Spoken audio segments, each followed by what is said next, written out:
24 दिन बीत गए हैं।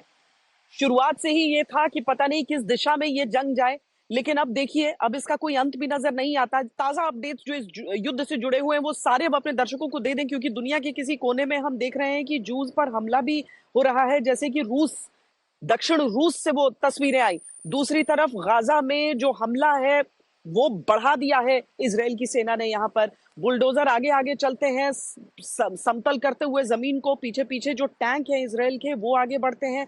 आईडीएफ औपचारिक जानकारी हर रोज अपडेट करता है कि कितने भीतर उनकी जो फौज है वो दाखिल हो चुकी है, और उनके अनुसार 2 मील भीतर इस समय आईडीएफ के जो सैनिक हैं वो दाखिल हो चुके हैं। दो तरफ से गाजा पर प्रहार किया जा रहा है। दरअसल जो पूरी सीमा इजराइल से लगती है वहां से रॉकेट दागे जाते हैं अलग अलग शहरों में। टेलअवीव तक पे वो रॉकेट दागे जाते हैं। जिस क्षेत्र निरिम में कल रात भयंकर रॉकेट दागे गए, वहां पर अब से कुछ ही देर में मैं वहां से पहुंच के आपको रिपोर्ट्स दूंगी। इस समय मेरे सहयोगी राजेश पवार मेरे साथ जुड़ रहे हैं। राजेश, इसराइल के लिए नई बात नहीं है कि वो कई मोर्चों पर एक साथ लड़ाई लड़े, कई देशों से एक साथ लड़ाई लड़े, लेकिन इस बार ये जो बेचैनी यहाँ के लोगों में है, जो आम यहाँ पर सड़क पर चलते हुए भी आप लोगों से जान लेंगे, तो वो संतुष्ट नहीं है कार्रवाई से। मैं इस चीज को आपसे समझना चाहती हूँ कि जो सैन्य कार्रवाई आईडीएफ की चल रही है, जिसमें पहले उन्होंने भयंकर बमबारी की, उसके बाद अब उनकी सेना दाखिल हो चुकी है लगभग 2 मील गाजा की टेरिटरी में, तो इस समय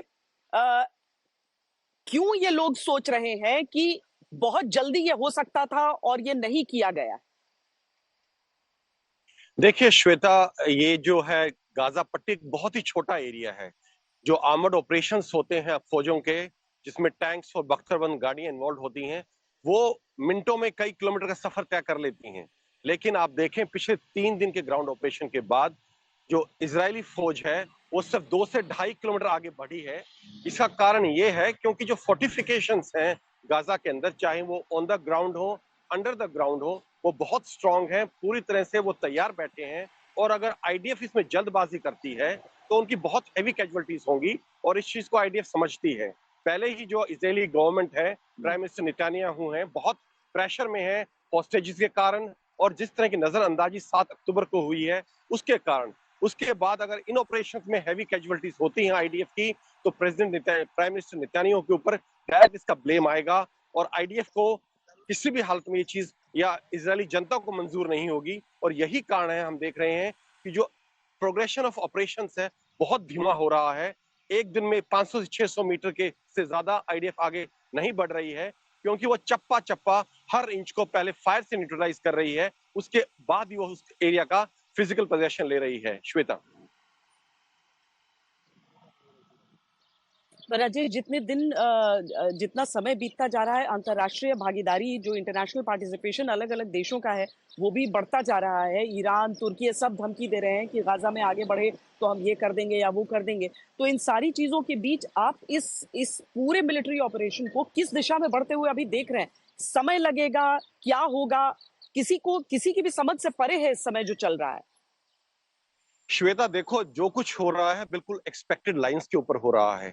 इसकी हमें पहले से ही उम्मीद थी कि जैसे ही आईडीएफ होल हॉग अंदर जाएगी गाजा पट्टी के अंदर, चारों तरफ से मोर्चे खुल जाएंगे, और ऐसा ही हुआ है। इस वक्त आईडीएफ 5 मोर्चों पर लड़ रही है, गाजा में, वेस्ट बैंक में, लेबनान में, सीरिया में, और दक्षिण से लगातार जो हुती रेबल्स हैं यमन के, वो बैलिस्टिक मिसाइल्स फायर कर रहे हैं।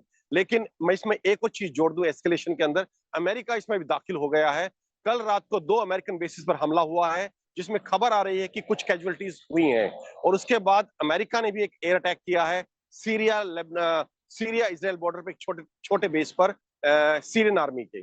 तो हम देख रहे हैं कि एस्केलेशन लगातार हो रहा है। आपने भी खबरें सुनी होंगी, रेगिस्तान में जो रूस का इलाका है, वहां पर जूस को हंट करने के लिए तस्वीरें आई हैं कि जो मुस्लिम मॉब्स हैं, भीड़ है मुसलमानों की, वो आपको एयरपोर्ट के टारमैक पे घुस रही है, घुसी हुई दिख रही है।